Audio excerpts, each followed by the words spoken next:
नमस्कार दोस्तों, मैं हिंदुस्तानी क्राइम की कहानी क्राइम फाइट चैनल में आपका स्वागत करता हूं। आज की कहानी दोस्तों एक महिला जज की कहानी है जिसकी मौत उसी के घर हो जाती है। अपने ही घर में उसकी मौत होती है, लेकिन इस मौत के पीछे क्या कारण है, आखिर उसे किसने मारा। तो चलिए सारी बातों की जानकारी आपको हम वीडियो के अंत तक बताते हैं। वीडियो को जरूर देखें और वीडियो को लाइक और सब्सक्राइब जरूर करें। ये कहानी प्रतिभा गौतम केस की कहानी से संबंधित है। जिस महिला जज का कत्ल हुआ उसका नाम प्रतिभा था। तो जब भी कोई मौत होती है, जब भी कोई केस होता है, तो आसपास हर जगह अखबारों में या न्यूज़पेपर में एक सनसनी केस बन जाता है। तो महिला जज के घर में बड़ी बेरहमी से ही कत्ल हो गया। आखिर ये कत्ल कैसे हुआ और किसने किया ये कत्ल, जानने के लिए सारी जानकारी आपको मैं बताता हूं। तो समाज में हो रही ऐसी दिल दहलाने वाली घटनाओं के रूबरू होते रहे ताकि आप भी सावधान रह सके। आइए आपको बताते हैं कि इस घटना के बारे। साल 2016 में उत्तर प्रदेश के कानपुर शहर में स्थित सर्किट हाउस कॉलोनी में एक जुडिशियल मजिस्ट्रेट रहती थी जिसका नाम था प्रतिभा गौतम। यहाँ आए हुए इन्हें ज्यादा वक्त नहीं हुआ था, कुछ ही महीने पहले यहाँ रहने के लिए आई थी।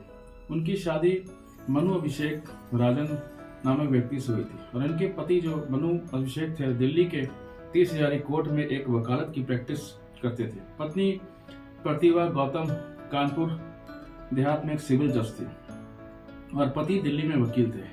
और 9 अक्टूबर 2016 की सुबह अभिषेक अपनी पत्नी से मिलने के लिए कानपुर सर्किट हाउस कॉलोनी में जाते हैं जहां पर इनकी पत्नी रहती थी। अभिषेक अपनी कार से बाई कार दिल्ली से कानपुर आए थे। 8 अक्टूबर से दिल्ली को ये कानपुर गए थे और 9 अक्टूबर को सुबह ही ये कानपुर पहुंच जाते हैं। तो सर्किट हाउस में पहुंचने के बाद अभिषेक ने जल्दी ही अपनी पत्नी के फ्लैट पर जाते हैं। घर की डोर बेल बजाते ही पत्नी दरवाजा नहीं खोलती है। तो अभिषेक कई बार बेल बजाता है, दरवाजा नहीं खुलता है। इसके बाद अभिषेक ने दरवाजे को जोर जोर से पीटना शुरू कर दिया, फिर भी दरवाजा नहीं खुलता है। हालांकि घर पे एक मेड भी काम करती थी, उसने भी दरवाजा नहीं खोला। अभिषेक को घबराहट हुई। घबराहट होने के बाद वो इतना ज्यादा घबरा गया कि उसे कुछ भी समझ नहीं आ रहा था कि मैं क्या करूं। तो इसके बाद अभिषेक ने दरवाजा तोड़ने की कोशिश की और दरवाजा पर जोर से हाथ पैर मारे और 3-4 प्रहार के बाद जो उसकी कुंडी थी घर की वो टूट जाती है और अभिषेक परेशानी की हालत में अंदर जाता है। अभिषेक ने देखा कि उसकी पत्नी प्रतिभा जो है वो पंखे से लटक रही है, उसके दोनों हाथों की नसें कटी हुई है। ये देखकर अभिषेक जो है पूरी तरह डर जाता है और जैसे ही अभिषेक अपनी पत्नी के शव को देखता है बड़े दुख से उसे छूने की कोशिश करता है। जैसे ही अभिषेक ने पत्नी के शव को छुआ तब प्रतिभा की लाश पंखे से नीचे गिर गई। इसका मतलब ये था कि प्रतिभा के शव को रस्सी के सहारे किसी तरीके से खड़ा किया गया था। और इसके बाद अभिषेक जो है वो 9 बजे करीब पुलिस स्टेशन जाता और सर्किट हाउस से करीब 2-3 किलोमीटर दूर कानपुर कैंट पुलिस स्टेशन में जाकर पुलिस को सूचना देता है कि उसकी पत्नी ने खुदकुशी कर ली है। पुलिस को जब पता चलता है कि ये आदमी इलाके के मजिस्ट्रेट की बात कर रहा है, तुरंत क्योंकि हाई प्रोफाइल केस था तो पुलिस जो है वो मौके पर पहुंच जाती है। तो यहाँ पर शव जमीन पर पड़ा हुआ था, जबकि अभिषेक ने बताया था कि उसकी पत्नी ने आत्महत्या की है। पुलिस के पूछने पर अभिषेक ने बताया कि जब उसने अपनी पत्नी को ऐसी हालत में देखा था तो उसे कुछ समझ नहीं आ रहा था कि वो क्या करे, इसलिए घबराहट के हालात में उसने शव को नीचे उतार दिया था। धीरे धीरे यहाँ पर एसएसपी, डीआईजी और अच्छे रैंक के जो अधिकारी थे वो सभी आने लगते हैं क्योंकि हाई प्रोफाइल केस था। और 8 महीने पहले ही मनु अभिषेक और प्रतिभा की शादी होती है, लव मैरिज थी। अगर हम थोड़ा पीछे चलते हैं तो इनके बैकग्राउंड को हम देखते हैं तो प्रतिभा गौतम उत्तर प्रदेश के उरई नामक गांव की रहने वाली थी। बचपन से काफी होनहार लेडीज थी। इनके पिता बैंक में जॉब करते थे और ये मिडिल क्लास फैमिली से बिलोंग करती थी। प्रतिभा को पढ़ाई का काफी शौक था। प्रतिभा यहाँ पर LLM की पढ़ाई की। LLB से एडवांस कोर्स होता है LLM, और ये कोर्स कंप्लीट करने के बाद प्रतिभा जुडिशियल सर्विस की तैयारी करती है और इन्हीं दिनों एक लड़का भी इसी तैयारी में कोचिंग में आता था। इसका नाम था मनु अभिषेक राजन। ये एक बड़े घराने से बिलोंग करता था। इसके पिता सुरेश चंद्र राजन एक जज थे जो रिटायर हो चुके थे। ये सीबीआई और कई जगह पर उच्च अधिकारी रह चुके थे।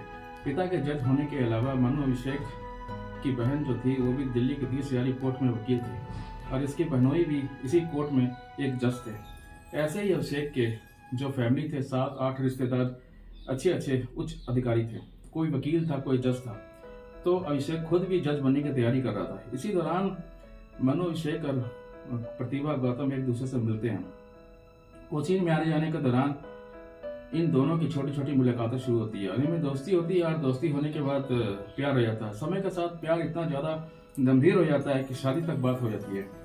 वैसे दोनों के घर वालों को ऐसी कोई भी जानकारी नहीं थी कि इनके बच्चे पढ़ाई के अलावा और कुछ क्या कर रहे हैं। तो अभिषेक के घर वाले दिल्ली के करोल बाग में रहते थे और प्रतिभा के उत्तर प्रदेश के उरई में रहते थे। और जब साल 2013 में BCS का एग्जाम होता है तो अभिषेक और प्रतिभा दोनों एग्जाम देते हैं। प्रतिभा जो थी वो जज का जो कोर्स कंप्लीट कर गई, लेकिन इत्तेफाक से उनका जो फ्रेंड था वो कंप्लीट नहीं कर पाता है। लाइफ में कुछ बड़ा करना चाहती थी, उन्हें अपने वो वकील बनना चाहती थी। तो वो लखनऊ जाकर उन्होंने लखनऊ से LLB के कोर्स कंप्लीट किया, लॉ की डिग्री कंप्लीट की। इसी पढ़ाई के दौरान प्रतिभा का ध्यान वकालत से हटकर जज बनने की तरफ अट्रैक्ट हुआ।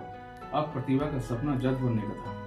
लखनऊ से लॉ की डिग्री हासिल करने के बाद प्रतिभा दिल्ली आ जाती है। अभिषेक का सपना जो था ये पूरा अधूरा रह गया, तो अब वो वकालत ही कर सकता था। लेकिन अभी भी ये दोनों एक दूसरे से प्यार करते थे, साथ रहने की कस्में खाते थे और साथ में शादी करने की बात करते थे। एक बार प्रतिभा अपने घर वाले को बताती है कि एक लड़के से प्यार करती है और आगे चलकर वो उसी से शादी करेगी। उधर अभिषेक के परिजनों को जब ये बात पता चली कि दोनों के घर वाले इस शादी के खिलाफ थे। प्रतिभा के घर वालों का कहना था कि उसकी बेटी किसी बड़े अफसर से शादी करे, कि IPS या IAS से शादी करे, ना कि किसी छोटे मोटे वकील से करे। और कास्ट को लेकर भी थोड़ी प्रॉब्लम थी। प्रतिभा के घर वाले इस शादी से साफ मना कर रहे थे, लेकिन प्रतिभा के दिलो दिमाग में तो बस अभिषेक ही छाया हुआ था और वो बार बार कहती थी कि मैं अभिषेक से ही शादी करूंगी।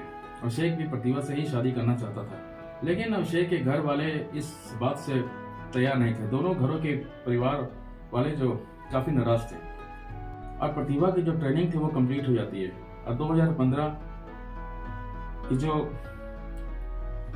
जॉब थी वो कानपुर में हो जाती है और वो अपनी जॉब शुरू कर देती है। जज के तौर पर केसेस को देखने लगी, फैसला सुनाने लगी और अभिषेक भी दिल्ली के 30 हजारी कोर्ट में वकालत की प्रैक्टिस करने लगा। दोनों में दूरी पहले बेशक हो गई थी, लेकिन फिर भी एक दूसरे के करीब थे।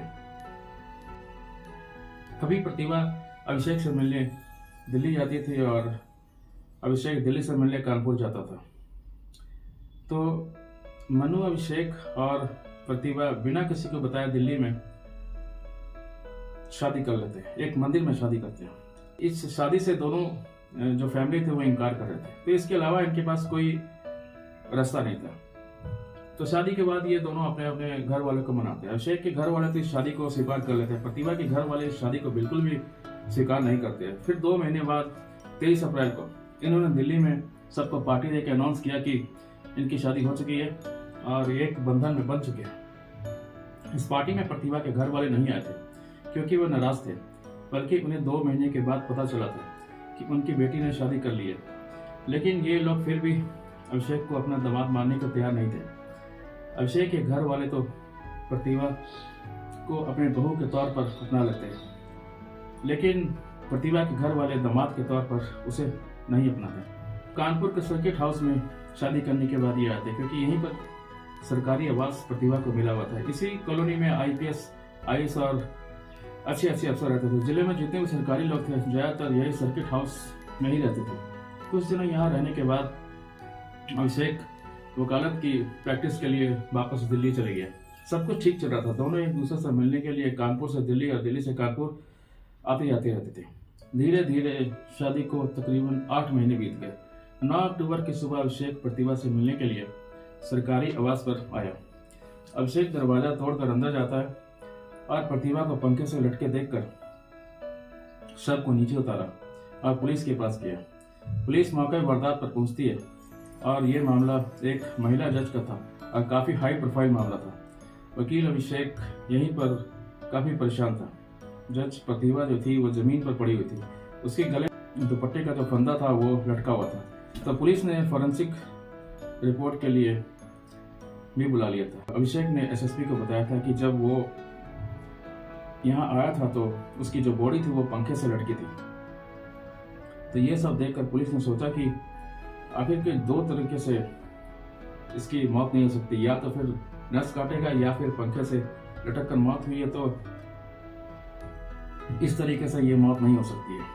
तो इसमें कोई ना कोई जरूर राज है। तो खैर उस समय पुलिस ने कुछ नहीं कहा, लेकिन उन्होंने पोस्टमार्टम रिपोर्ट की वेट की और जब देखा तो उसके जो गले पर 3 बार किसी धारदार चीज से वार किया गया और फंदे से भी गले पर एक शेप बनी हुई थी। आमतौर पर जब भी कोई व्यक्ति फंदे पर लटकता है या किसी क्रिमिनल को फांसी दी जाती है तो उसके गले पर वी या यू शेप का मार्क बनेगा, क्योंकि शरीर का भार ही इतना होता है कि जो फंदे का जो साइज है वो उसमें निशान बन जाते हैं। निशान गले के पिछले सर पर भी आता है लेकिन ज्यादा नहीं आता है। लेकिन अगर किसी का जमीन पर ही फंदे से गला घोटा जाए तो उसके जो निशान है वो किसी और तरीके का बनेगा। लेकिन प्रतिभा के दोनों हाथों के नसें जो थी वो रेजर से कटी हुई थी। इसके अलावा भी कहीं कट के निशान थे। एक हाथ पर 6 निशान थे और दूसरे पर 8 निशान थे, यानी टोटल 14 कट थे। वारदात की खबर फैलने लगती है, मीडिया के लोग आने लगते हैं। पुलिस प्रतिभा के मायके पे कॉल करती है। प्रतिभा के पिता ने फोन उठाया तो पुलिस ने कहा कि आपकी जो बेटी है रहस्यमय ढंग से उनकी मौत हो चुकी है, आप जल्दी आ जाए। तो उनकी जो लाश थी वो पोस्टमार्टम रिपोर्ट के लिए भेज दी गई। तो प्रतिभा के पिता और उसकी फैमिली के लोग जो है वो जल्दी ही आ जाते हैं और जाने के बाद उनकी लाश को हॉस्पिटल में देखा तो हॉस्पिटल में एक साइड में पड़ी हुई है। तो वो काफी हैरान होते हैं कि मेरी बेटी इस पोस्ट पर है और बजाय एम्बुलेंस के ले जाने के बजाय ये और इनकी कोई भी केयर और ट्रीटमेंट नहीं हो रही है और एक टेम्पो में लेके जाया गया था। तो साइड में पड़ी बॉडी को देखकर बड़ी टेंशन में होते हैं। खैर ये सारी बातें जब मीडिया के सामने होती है तो पुलिस और मीडिया जो है उनके बयानों को लिखते हैं और अभिषेक ने भी सारी डिटेल पुलिस को बताई कि किस तरीके से ये पंखे के साथ लटकी हुई थी और उसने बाद में धीरे से उसने लाश को जो है जमीन पर रखा। तो इन सारी बातों को लेकर उसके जो घर वाले थे, प्रतिभा के घर वाले, माता पिता और उसकी फैमिली के लोग, वो काफी ज्यादा परेशान थे। उनको कोई ना कोई मौत के पीछे राज लग रहा था और घर में अंदर जाने का रास्ता भी एक ही था और जहां से जो अभिषेक दरवाजे का रास्ता तोड़कर वो अंदर गया था, क्योंकि और कोई रास्ता नहीं था। तो ऐसी परिस्थितियों में दरवाजा को अगर हम बंद करें या उसकी जो कुंडी थी वो थोड़ी सी टूटी हुई थी, तो इन सारी बातों को लेकर पुलिस चिंता में थी कि जो कुंडी है वो थोड़ी सी टूटी हुई थी। तो उसने कहा था कि अभिषेक ने कि दरवाजा तोड़कर ही वो अंदर गया था। तो पुलिस ने अभिषेक से पूछताछ शुरू की। पुलिस ने पूछा कि आप जब अंदर आया था तो आपने क्या देखा? तो अभिषेक ने बताया कि जब मैं अंदर आया था तो वो पंखे से लटकी हुई थी। पुलिस आगे कुछ ही पूछती तो उससे पहले ही अभिषेक ने कहा कि मैं दिल्ली से आया हूँ, बाई रोड आया था, कार में आया था, आप सीसीटीवी में देख सकते हैं।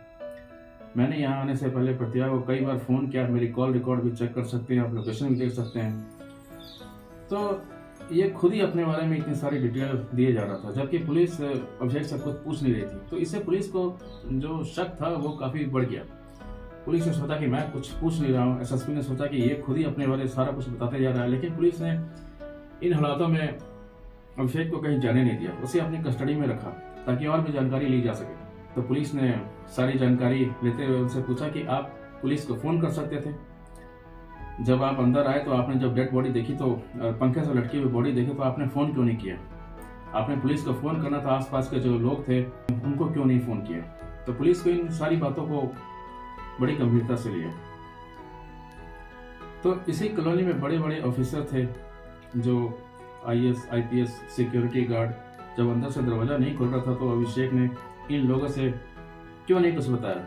सबको देखने के बाद अभिषेक ने जब पुलिस को बुलाने के लिए बाहर निकला तो तब भी वो किसी गार्ड को नहीं बताया।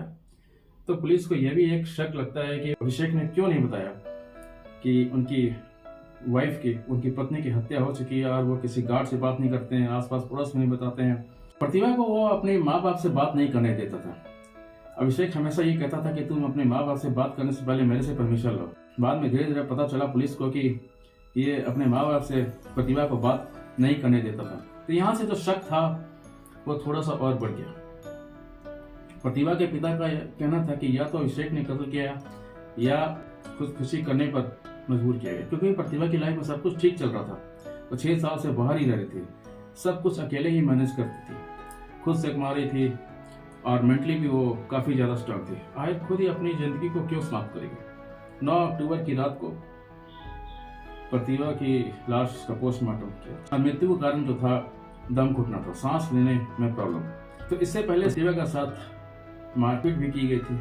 उसके बॉडी पर चोट के निशान थे, हाथों और कलाई पर रेजर के निशान और गले पर 2-3 निशान। और इसके बाद एक बात और सामने आती है कि उस वक्त प्रतिभा 3 महीने से प्रेग्नेंट थी।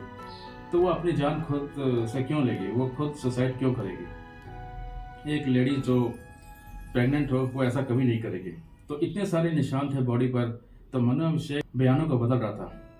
तो इस पोस्टमार्टम की रिपोर्ट के बाद उसके बयान बार बार चेंज होने के कारण शक होने लगा। तो पुलिस को सब कुछ देखते हुए जांच करनी थी। अभिषेक को कोर्ट में पेश किया गया। प्रतिभा की बहन जब भी कुछ उससे पूछती थी तो वो कुछ बताती नहीं थी। तो लेकिन फिर भी बातों से उन्हें लगता था कि प्रतिभा काफी ज्यादा परेशान है और वो बार बार ये कहता था कि तुम बात करने से पहले मुझसे परमिशन लो। तो ये जो बातें थी, इन सारी बातों से उनकी फैमिली को शक था कि ये ऐसा क्यों करता है। कि अपनी फैमिली से बात करना चाहती है तो उसे बात करने पर भी ये प्रतिबंध लगाता है। तो कई बार जो उसके जो चैट थे अभिषेक के, वो उसके मोबाइल में देखे गए। तो उसने मोबाइल की जो चैट में अभिषेक ने कई बार ये लिखा था कि मैं तुम्हें छोड़ूंगा नहीं, तुम मेरा कहना नहीं मानती हो, तुम अपनी फैमिली से बात करती हो, मेरी परमिशन क्यों नहीं लेती हो। तो इन सारी बातों को लेकर पुलिस को शक हुआ।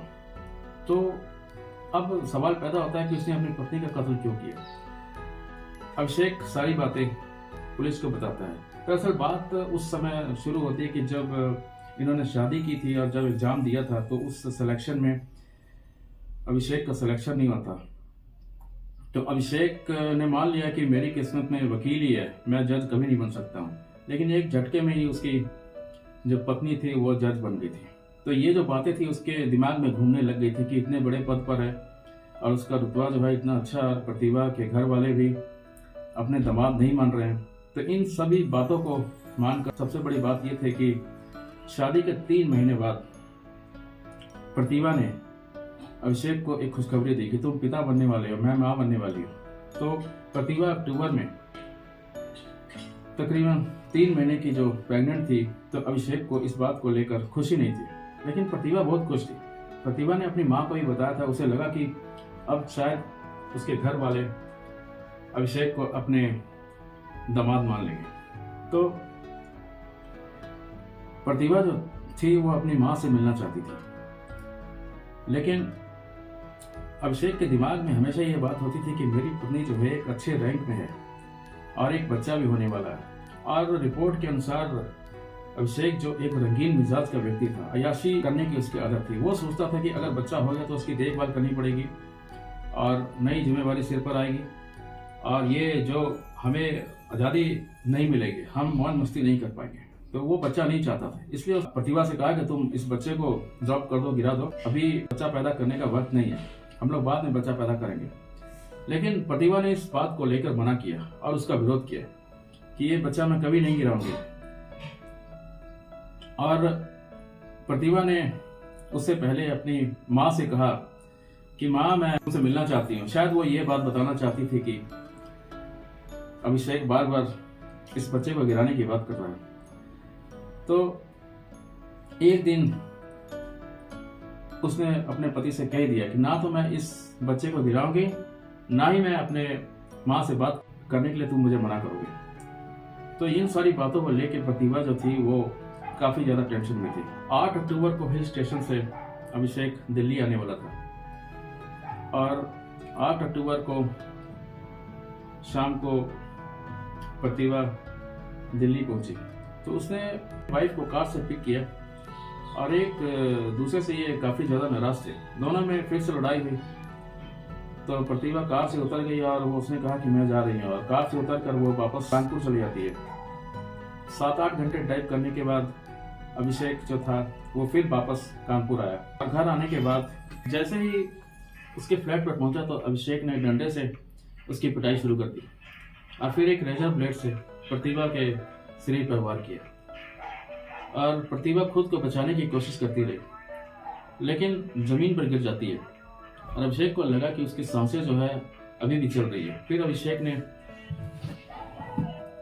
प्रतिभा के गले को दबाया, दुपट्टे से उसके गले पर दबाकर काफी देर रखा। तो उसके बाद शायद इसी दुपट्टे से दबाने के बाद उसकी मौत हो गई और उसे उसके बाद पंखे से लटका दिया। अभिषेक के जो व्हाट्सएप चैट थे वो भूल गया, बाकी जो कॉल डिटेल थी वो उसने मिटा दी और कुछ खास डिटेल उसने इरेज की थी। तो पुलिस ने जब सारी डिटेल देखी तो देखने के बाद अभिषेक को गिरफ्तार कर लिया। इसके बाद अभिषेक ने उसके फोन को उठाया। हालांकि कई बार बात हुई थी तो कॉल डिटेल थी सारी, उसे ऐसा लगता था कि कल पुलिस अगर डिटेल देखेगी तो मैं किसी भी चक्कर में फंस सकता हूँ, पुलिस मेरे तक पहुंच सकती है, कत्ल तुमने किया है। तो उसने क्या किया कि वो सारी डिटेल जो थी वो इरेज कर दी। लेकिन कातिल कितना ही शातिर क्यों ना हो, वो कुछ ना कुछ गलती कर जाता है। अभिषेक के साथ भी कुछ ऐसा ही हुआ। व्हाट्सएप में जो चैट होती थी प्रतिभा के साथ वो उसमें स्टोर थी, वो इरेज करना वो भूल गया, उसे डिलीट नहीं कर पाया। पुलिस को जब पता चला कि जो व्हाट्सएप में सारी डिटेल है, कब बात होती थी, क्या क्या मैसेज थे, वो सारी डिटेल जानने के बाद पुलिस ने सारा कुछ उससे उगलवा लिया। और ये एक फांसी की फंदे से कम नहीं था उसके लिए। तो जब पुलिस ने पूछा तो पहले तो वो मना करता रहा, बाद में उसने सारी बात बताई। जब पुलिस को ये पता चला कि इसने ही कत्ल किया तो पुलिस ने उसे तुरंत गिरफ्तार कर लिया।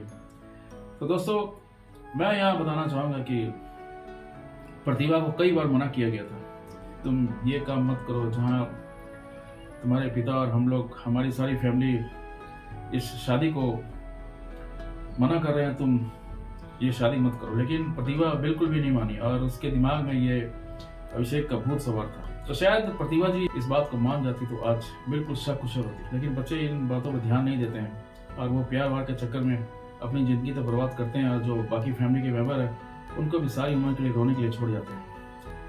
तो चलिए दोस्तों, इसी के साथ मैं आपको अलविदा कहता हूँ। लेकिन जाने से पहले मैं आपको ये कहूँगा कि अगर वीडियो अच्छी लगी हो तो लाइक और सब्सक्राइब जरूर करें। अगर अभी तक इस चैनल को आपने सब्सक्राइब नहीं किया तो सब्सक्राइब जरूर करें। और अगर आपको वीडियो अच्छी लगी हो तो कमेंट्स बॉक्स में कमेंट्स जरूर लिखें। मैं एक और वीडियो लेकर आपके पास जल्दी आऊँगा। तो अभी मैं अलविदा कहता हूँ दोस्तों। नमस्कार दोस्तों।